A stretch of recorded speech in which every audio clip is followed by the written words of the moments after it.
नमस्कार विद्यार्थी मित्र मैत्रिणींनो, केसागर पब्लिकेशनच्या केसागर करिअर अकॅडमी यूट्यूब चॅनलवरती तुमचं पुन्हा एकदा स्वागत आहे। येणारी अपकमिंग टेट परीक्षा जी आहे या टेट परीक्षेसाठी आपण पाठीमागं 2 सेशन घेतले होते। फर्स्ट सेशन जे होतं आपलं तुम्हाला तिथं संपूर्ण पुस्तक सूची दिलेली होती। 100% तुमचा रिझल्ट येणारच, फक्त तुमची कन्सिस्टन्सी आणि तुमची मेहनत तिथं फार महत्त्वाची आहे, ठीक आहे। पण बऱ्याच विद्यार्थ्यांचे मला मेसेजेस मानसशास्त्रासाठी आले होते। सो मानसशास्त्रासाठी तुम्हाला आज एक बुक रिव्ह्यू आपण इथं घेत आहोत। डी.एड. बी.एडला जरी तुम्हाला मानसशास्त्र हा विषय असला तरी थोडासा गॅप पडलेला असतो आपला, त्याच्यामुळे मानसशास्त्र हा विषय थोडासा विसरून जाऊ शकतो आपल्याकडून, ठीक आहे। ओके, तर मानसशास्त्रासाठी एक बेस्ट आणि परिपूर्ण असं पुस्तक आपण इथं आज बघणार आहोत। बाकी तुम्हाला टेट आणि टी.ई.टीसाठी जी पुस्तकं आहेत सर्व पुस्तकं आपल्या ऑफिशियल वेबसाईटवरती मिळतील। तर ही आहे आपली ऑफिशियल वेबसाईट।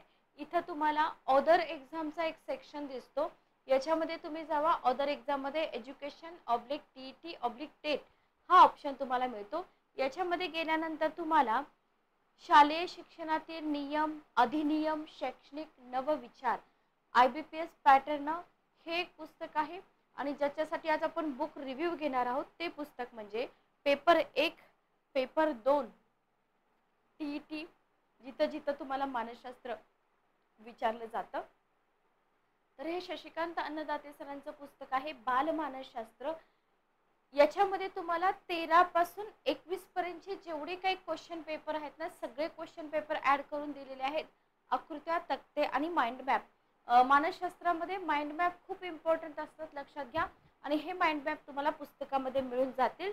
परीक्षेच्या पॅटर्ननुसार तुम्हाला इथं वस्तुनिष्ठ प्रश्न पण आहेत, म्हणजे पुस्तक फक्त थेरी स्वरूपात नाहीये, तर थेरी प्लस वस्तुनिष्ठ प्रश्न प्रॅक्टिससाठी तुम्हाला इथं मिळून जातात, ठीक आहे। ओके, तर हे पुस्तक तुम्हाला आपल्या ऑफिशियल वेबसाईटवरती मिळेल। लेखक आहेत शशिकांत अन्नदाते सर, केसागर पब्लिकेशन, ठीक आहे। ओके, चला तर पुस्तकामध्ये नक्की तुम्हाला काय मिळणार आहे ते आपण बघूया। तर महाटेट पेपर 1, पेपर 2 बालमानसशास्त्र व अध्यापनशास्त्र संक्षिप्त मुद्देसूद, एकच मिनिट थांबा, आणि परीक्षाभिमुख तयारी, ठीक आहे। ओके, हे तर मी तुम्हाला सगळं सांगितलेलं आहे। चला बघा, तर महाराष्ट्र शासनाकडून 2024 मध्ये जी शिक्षक होण्यासाठी जी पात्रता परीक्षा असते, चाळणी परीक्षा असते, टी.ई.टी असू द्या किंवा टेट असू द्या, तर या परीक्षांसाठी इथं आयोजन केलं जातं, बरोबर। आता जुलै 2024 मध्ये केंद्रीय शिक्षक पात्रता परीक्षेचं आयोजन करण्यात आलेलं आहे। किंवा तुम्हाला इथं इयत्ता 1ली ते 5वी आणि 6वी ते 8वी या स्तरासाठी टी.ई.टी पेपर 1, टी.ई.टी पेपर 2चं आयोजन केलेलं आहे। याच्यामध्ये तुम्हाला बाल मानसशास्त्र अध्यापनशास्त्रासाठी 30 गुण असतात। सीटेट पेपरमध्ये इथं अधिक भर असून 90 गुणांसाठी तुम्हाला मानसशास्त्र विचारला जातो सीटेटला, ठीक आहे। ओके, मग महाटेट आणि सीटेट पेपर 1, 2 मधील बालमानसशास्त्र अध्यापनशास्त्र घटकाचा पॅटर्न लक्षात घेऊन हा जो विषय संदर्भ आहे ना, हा साकारलेला आहे। खरं तर महाटेट शिक्षक अभियोग्यता विशेष तयारी स्वाती शेटे लिखित पुस्तकाची डॉक्टर अन्नदाते सरांनी काय केलं, अतिरिक्त मॅटर लिहून तयार केलेली ही नवी आवृत्ती तुम्ही म्हणू शकता, ठीक आहे। ओके, म्हणजे टी.ई.टी असू दे किंवा टेट असू दे, जिथं जिथं तुम्हाला मानसशास्त्र विचारलं जाते, मानसशास्त्र आणि अध्यापनशास्त्र, तिथं हे पुस्तक तुम्हाला उपयोगी पडणार आहे, ठीक आहे। Okay, clear. चला, पुस्तकाची प्राइस तुम्हाला इथं दिलेली आहे। बाकी तुम्ही केसागर 05 हा कोड वगैरे यूज करा, कुपन कोड। पुस्तकामध्ये तुम्हाला काय काय मिळणार आहे बघा, थोडंसं आपण झूम करूया म्हणजे तुम्हाला इंडेक्स व्यवस्थित दिसून जाईल। बघा, महा टी.ई.टी 2013 ते 21 क्वेश्चन पेपर आणि इथं तुम्हाला बालमानसशास्त्र, अध्यापनशास्त्र, परीक्षाभिमुख, मुद्देनिहाय, आकृती, माइंड मॅप, संक्षिप्त विवेचन, ठीक आहे। मानसशास्त्राच्या संकल्पना तुम्हाला मिळतील पहिल्या पार्टमध्ये।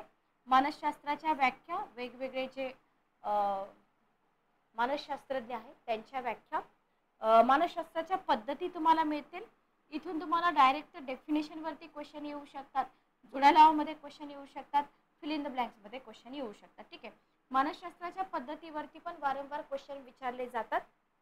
त्याच्यानंतर आपण डीएड बीएड मध्ये अध्ययन म्हणजे काय, अध्यापन म्हणजे काय हे सगळं शिकलेलं असतो, उपपत्ती असतील, पण बराच मोठा जर टाइम पिरियड तिथे गेलेला असेल तर आपल्याला काय होतं, थोडंसं रिकॉल करायला अवघड जातं. तर इथं तुम्हाला सेकंड टॉपिक जो तुमचा आहे अध्ययन, ठीक आहे.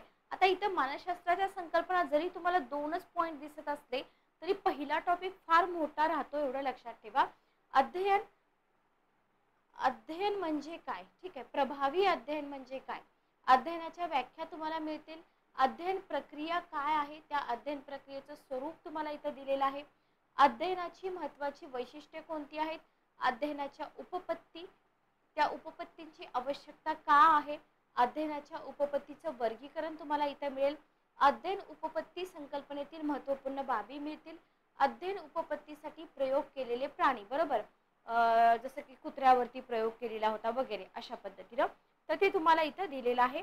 आणि थॉर्नडाईकची जी प्रयत्न प्रमाद उपपत्ती आहे ना, त्या उपपत्तीचे नियम पण तुम्हाला इथं मिळून जातील, ठीक आहे. ओके, पाठीमागचा जर पेपर तुम्ही काढून बघितले ना, प्रेरणा म्हणजे काय, अवधान म्हणजे काय, याच्यावरती आयोगाने क्वेश्चन विचारलेले आहेत. काकतालीय न्याय वगैरे याच्यावरती बघा तुम्ही क्वेश्चन पेपर थोडेसे क्रॉस चेक करून बघा, ठीक आहे. याच्यानंतर आपला थर्ड टॉपिक आहे इथं अध्ययन संक्रमण. अध्ययन संक्रमण उपपत्तीचा अर्थ तुम्हाला इथं दिलेला आहे, अध्ययन संक्रमण, ठीक आहे. ओके, अध्ययन संक्रमणाचे प्रकार वारंवार विचारले जातात, लक्षात ठेवा. अध्ययन संक्रमण महत्त्वाच्या बाबी. ओके, आता तुम्ही म्हणाल की बघा मानसशास्त्र हा असा विषय आहे, तुम्ही जर जस्ट गुगल सर्च केलं एखादा टॉपिक तर समजत नाही की नक्की याच्यातून आपल्या परीक्षेला काय विचारणार आहेत.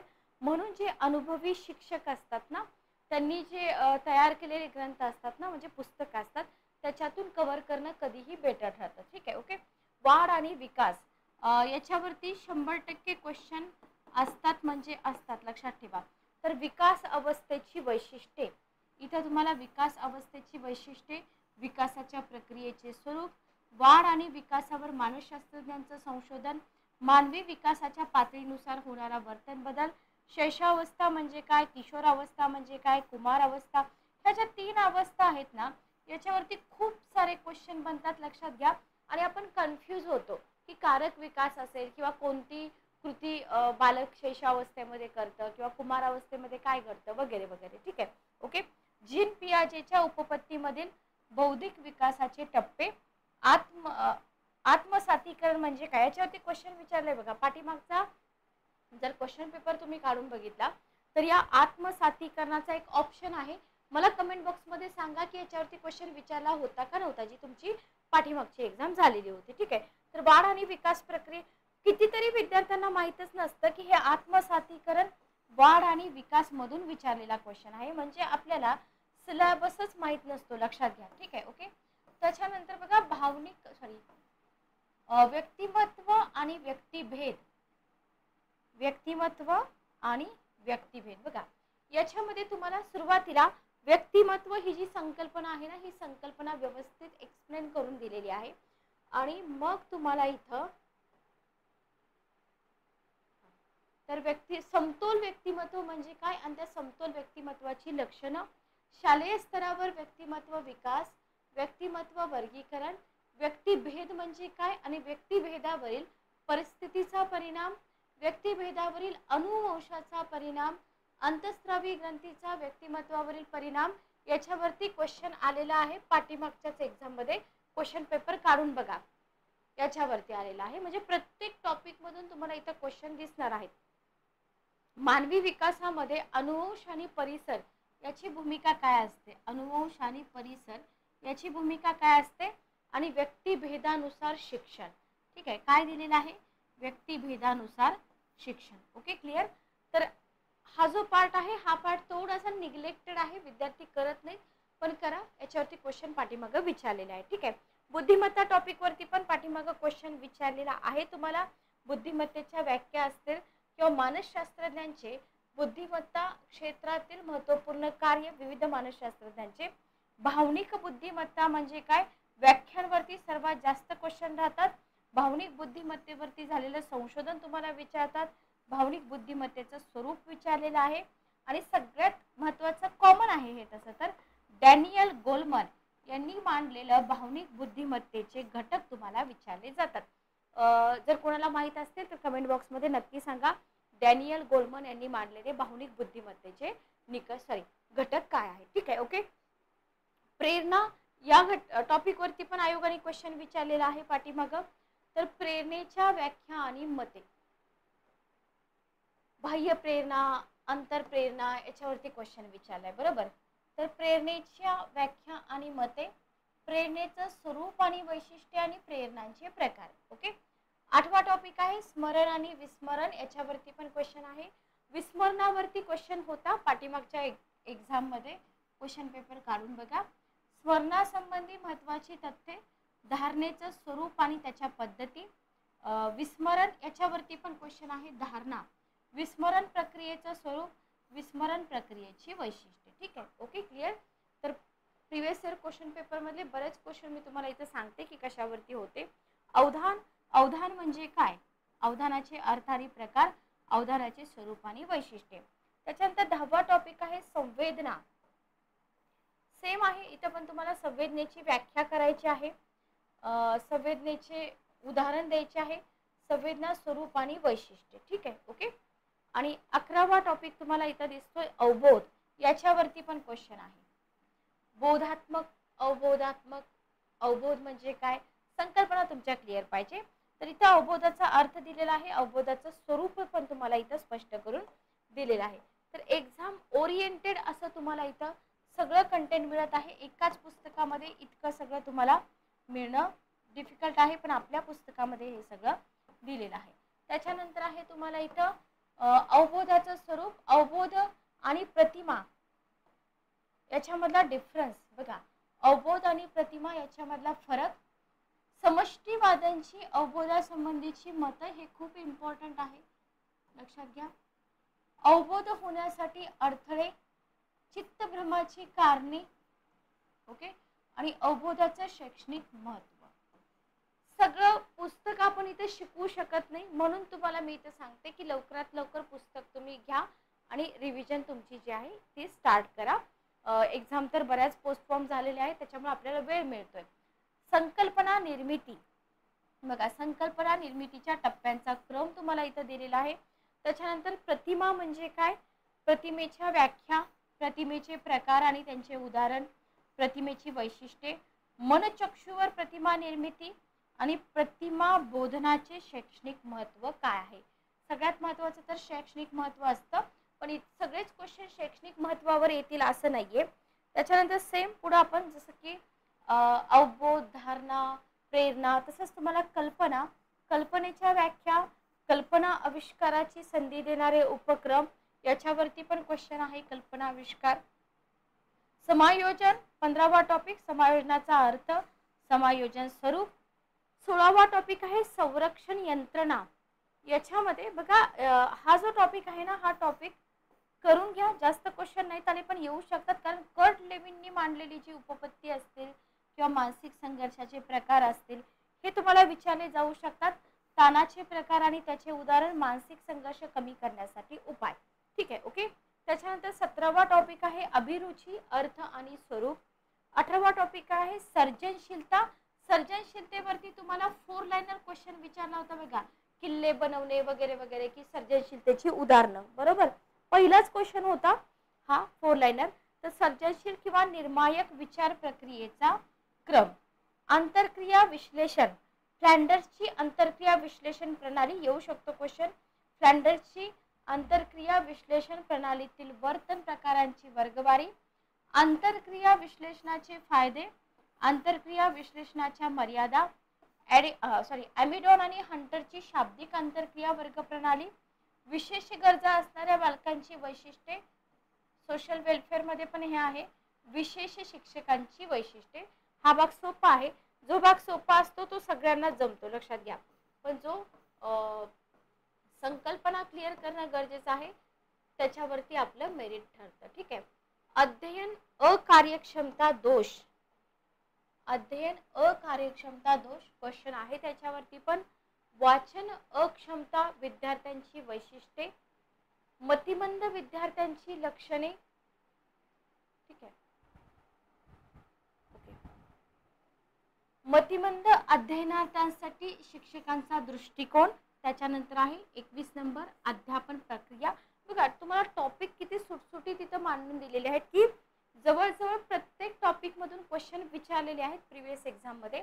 जसं आपण अध्ययन बघितलं तसंच अध्यापन म्हणजे काय, अध्यापनशास्त्र, अध्यापनातील 3 उपागमाचे स्वरूप, अध्यापनाची तत्व आणि वैशिष्ट्य सोपं आहे, अध्यापनाचं स्वरूप सोपं आहे, परिणामकारक अध्यापनासाठी आवश्यक क्षमता हेही सोपं आहे, पद्धती सूत्र सगळं सोपं आहे.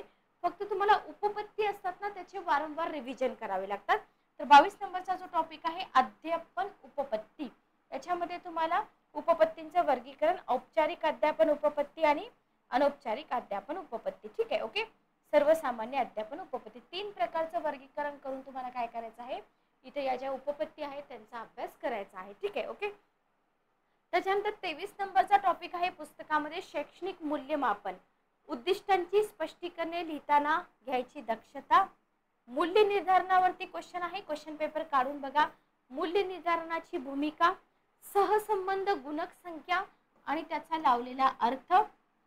3 पॉइंट्स मिळतात तुम्हाला इथं. 24 नंबरचा टॉपिक आहे विचार प्रक्रिया, विचार प्रक्रियेचं स्वरूप आणि विचार प्रक्रियेमध्ये येणारे अडथळे. ठीक आहे, ओके. विभाग दुसरा हा आहे फक्त विभाग पहिला, लक्षात घ्या. विभाग पहिल्यामध्ये तुम्हाला 24 टॉपिक मिळतात. ओके. विभाग दुसरा जर तुम्ही बघितलं बालमानसशास्त्र, अध्यापनशास्त्र अभ्यासक्रमानुसार सविस्तर विवेचन आणि महत्व, म्हणजे 24 टॉपिक तुम्ही कंप्लीट केले की तुम्ही चेक करायचं. वस्तुनिष्ठ प्रश्न तुम्हाला इथं दिलेले आहेत. त्याच्यानंतर तुम्हाला शिक्षक अभियोग्यता संकल्पना, आपण बालमानसशास्त्र आणि शिक्षक अभियोग्यता याच्यामध्ये एकत्रच अध्यापनशास्त्र सॉरी. तर इथं अभियोग्यतेचा अर्थ, अभियोग्यतेच्या व्याख्या, मूलभूत गृहीतक, अभियोग्यता चाचणी, शिक्षक अभियोग्यतेची संकल्पना, अभियोग्यतेची क्षेत्रे, उत्तम शिक्षकाची गुणवैशिष्ट्ये, शिक्षकाच्या गुणवैशिष्ट्यासंबंधी संशोधन आणि महत्त्वाचे वस्तुनिष्ठ प्रश्न. ठीक आहे, ओके. सगळ्यात महत्त्वाचं काय आहे, वस्तुनिष्ठ प्रश्न, की तुम्ही हे जे काही पुस्तक बघताय तर या पुस्तकामधून तुम्ही जितका स्टडी करताय त्याच्यावरचे क्वेश्चन तुम्हाला सॉल्व्ह होत आहेत का नाहीत ते फार महत्त्वाचं आहे. ठीक आहे, ओके. चला नेक्स्ट आपण बघूया. इथं जर तुम्ही बघितलं तर शिक्षणाची संकल्पना भाग 2 आपण बघतोय. भाग 2 मध्ये आपण दुसरा टॉपिक बघतोय, शिक्षण त्याची संकल्पना काय आहे. ठीक आहे. बराचसा अभ्यासक्रम सेटचा पण इथं ओव्हरलॅप होतो, ज्यांनी सेट दिलेले असेल त्यांना माहित असेल. तर शिक्षणाची संकल्पना, शिक्षणाचे प्रकार, शिक्षण द्विकेंद्री त्रिकेंद्री प्रक्रिया. ठीक आहे. त्याच्यानंतर अभ्यासक्रम म्हणजे काय, अभ्यासक्रम रचनेच्या पद्धती, अध्यापनाचं स्वरूप, उद्दिष्ट, हे सगळं आपण बघितलेलं आहे. शिक्षक केंद्रित अध्यापन पद्धती, अध्यापनावर परिणाम करणारे घटक, अध्यापनासाठी मूलभूत आवश्यक बाबी, जसं आपण अध्ययनासाठी बघितलं सेम बघा. अध्ययन, अध्यापन, अभियोग्यता तिन्ही इथं तुम्हाला दिलेलं आहे. अध्यापनाच्या पद्धती बघा, शिक्षक केंद्रित अध्यापन पद्धती, विद्यार्थी केंद्रित, याच्यामध्ये डिफरन्स काय आहे. अध्यापन पद्धतीचा अर्थ, अध्यापनाचे प्रकार, अध्यापनाची अवस्था, अध्यापनाच्या विविध पद्धती, अध्यापनाची सूत्रे, बरोबर. त्याच्यानंतर आहे अध्यापनाचा स्मृती स्तर, वारंवार सेटला याच्यावरती क्वेश्चन असतो. ठीक आहे. विमर्शी स्तर वगैरे वगैरे, आकलन स्तर, चिंतन स्तर यांचा तुलनात्मक अभ्यास, अध्ययन अनुभव शंकू आणि महत्त्वाचे वस्तुनिष्ठ प्रश्न. प्रत्येक टॉपिक वरती तुम्हाला इथे वस्तुनिष्ठ प्रश्न दिसत आहेत. त्याच्यानंतर भाग 2 मध्ये तिसरा टॉपिक तुमचा येतो शैक्षणिक मूल्यमापन. इथं तुम्हाला शैक्षणिक मूल्यमापनाचा अर्थ, मूल्यमापन प्रक्रियेचा त्रिकोण, मूल्यमापन प्रक्रियेचे घटक, उद्दिष्टांचे वर्गीकरण. पुस्तक परीक्षेचा पेपर जर तुम्ही बघितला, फॉर एक्झाम्पल तुमच्याकडे डीएड बीएडची पण पुस्तकं असतातच, बरोबर. पण तुमची ही जी चाळणी परीक्षा आहे ना त्याच्यासाठी स्पेसिफिक कोणते टॉपिक महत्त्वाचे आहेत, सगळंच मानसशास्त्र आपल्याला करत बसायचं आहे का नाही, ज्याच्यावरती फोकस दिला पाहिजे ते तुम्हाला या पुस्तकामध्ये मिळतंय.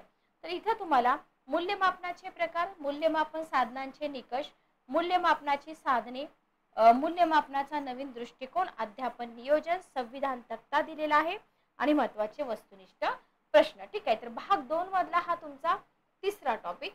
त्याच्यानंतर तुम्हाला इकडे दिलेला आहे व्यक्तिमत्व, व्यक्तिभेद आणि व्यक्ती विकास. जसं आपण बघितलं तसं भाग 2 मध्ये व्यक्तिमत्वाच्या व्याख्या, व्यक्तिमत्वावर कोणकोणते घटक परिणाम करतात, व्यक्तिमत्वाच्या उपपत्ती, व्यक्तिमत्व मापन, समायोजन आणि विषम समायोजन टाळण्यासाठी वापरल्या जाणाऱ्या संरक्षण यंत्रणा, अभिरुची किंवा आवड आणि महत्त्वाचे वस्तुनिष्ठ प्रश्न. ठीक आहे, ओके. 5वा टॉपिक आहे बाल मानसशास्त्र आणि शैक्षणिक मानसशास्त्र, महत्त्वाच्या मुद्द्यांचे परीक्षाभिमुख विमोचन. ठीक आहे, इथं तुम्हाला बाल मानसशास्त्राचा अर्थ आणि व्याख्या दिलेली आहे. मानसशास्त्राची उद्दिष्ट, मानसशास्त्राचा विकास, मानसशास्त्रातील प्रमुख संप्रदाय, शैक्षणिक मानसशास्त्र, बाल मानसशास्त्र अभ्यास पद्धतींचं वर्गीकरण, बाल विकास, विकासाच्या उपपत्ती. ठीक आहे, ओके, क्लिअर. चला, तर अशा पद्धतीने इथे तुम्हाला जो काही भाग आहे तो खूप व्यवस्थित दिलेला आहे, परीक्षाभिमुख म्हटलेला आहे. ठीक आहे, ओके. त्याच्यानंतर इथे तुम्हाला बघा, आता तुम्ही म्हणाल की मॅडम पाठीमागं पण आपण हे सगळं बघितलेलं आहे, पण डिफरन्स तुमच्या लक्षात येऊन जाईल. एकदा का डिफरन्स लक्षात आला की मग प्रॉब्लेम येत नाही. अध्ययनाची संकल्पना, ओके, अध्ययनाचं स्वरूप आणि वैशिष्ट्ये, अध्ययनाचे सिद्धांत, याला करा IMP. याच्यावरती खूप सारे क्वेश्चन आलेले आहेत. अध्ययनाच्या उपपत्ती, अध्यापनाच्या उपपत्ती, याच्यावरती क्वेश्चन कायम येतात. अध्ययनावर परिणाम करणारे घटक, अध्ययनाचं संक्रमण कसं होतं, अध्ययन संक्रमणाचे प्रकार आणि प्रेरणा. ओके. बुद्धिमत्ता आणि बुद्धिमत्तेचे सिद्धांत, याला पण IMP करा. इथं तुम्हाला अगेन बुद्धिमत्तेची व्याख्या बघायची आहे. त्याच्यानंतर बुद्धिमत्तेच्या उपपत्ती तर कुठल्याच आपल्याला सोडायच्या नाहीयेत, लक्षात घ्या. बुद्धिमापन चाचण्या, बुद्धी गुणांकाचं वितरण, संवेदना, अवबोध, प्रतिमा, कल्पना, संबोध. ठीक आहे. त्याच्यानंतर व्यक्तिभेदाचा अर्थ, व्यक्तिभेदाचे प्रकार, कारणे आणि व्यक्तिभेदामध्ये शिक्षकाची भूमिका. ठीक आहे, ओके. स्मरण, विस्मरण, अर्थसंकल्पना, स्मरणाचे घटक, ग्रहणाच्या पद्धती, त्याच्यानंतर आहे धारणा, स्मरणाचे प्रकार आणि विस्मरण. अवधानाचा अर्थ, सोपे अर्थ असतात पण वारंवार रिवाइज करावे लागतात. अवधानाची वैशिष्ट्ये, प्रकार, परिणाम करणारे घटक, अवधानाशी संबंधित महत्त्वपूर्ण संकल्पना आणि सगळ्यात महत्त्वाचं शैक्षणिक महत्त्व. ठीक आहे. सेम अभिरुचीचा अर्थ, शैक्षणिक महत्त्व, अध्यापन, प्रतिमानांवरती पण क्वेश्चन येतात. इथं तुम्हाला सुरुवातीला प्रतिमान म्हणजे काय ही संकल्पना क्लिअर पाहिजे. अध्यापन पद्धती आणि अध्यापन प्रतिमान याच्यातला फरक तुम्हाला कळला पाहिजे. अध्यापन प्रतिमानाची वैशिष्ट्ये, त्यांचं वर्गीकरण आणि त्याच्यावरती फायनली तुम्हाला दिलेले आहेत महत्त्वाचे वस्तुनिष्ठ प्रश्न. ठीक आहे, ओके, क्लिअर. तर इतकं सगळं कंटेंट तुम्हाला एकाच पुस्तकामध्ये मिळत आहे आणि इथं तुम्हाला विशेष गरजा असणारी बालकं, ठीक आहे, सर्वसमावेशक शिक्षण आणि विशेष गरजा असणारी बालकं, हा टॉपिक सगळ्यांनी IMPच करून घ्या, कारण का क्वेश्चन येतो. सर्वसमावेशक शिक्षण म्हणजे काय, शिक्षणाची वैशिष्ट्ये काय आहेत, वैयक्तिक शिक्षण कार्यक्रम काय आहे, या कार्यक्रमामध्ये समाविष्ट घटक काय आहेत, सर्वसमावेशक शिक्षणाचे फायदे काय आहेत, विशेष गरजा असणाऱ्या बालकांचं शिक्षण, विशेष बालक म्हणजे काय त्याची व्याख्या, बरोबर, आणि विशेष गरजा असणाऱ्या बालकांचं वर्गीकरण कसं असतं, शारीरिक अक्षमता, बौद्धिक अक्षमता, अध्ययन अक्षमता, असामान्य बालके आणि स्वमग्नता. ठीक आहे, एवढं सुंदर तुम्हाला इथं एकाच पुस्तकामध्ये दिलेलं आहे आणि तुम्हाला राष्ट्रीय शैक्षणिक धोरण 2020 दिलेलं आहे. प्रमुख वैशिष्ट्य, स्थापित समिती, दूरदृष्टी आणि प्रमुख मुद्दे. ठीक आहे, आणि शेवटी तुम्हाला दिलेला आहे संकीर्ण आणि महत्त्वाचे वस्तुनिष्ठ प्रश्न प्रॅक्टिससाठी. Okay, clear. चला, काही बदल पण इथं करण्यात आलेले आहेत.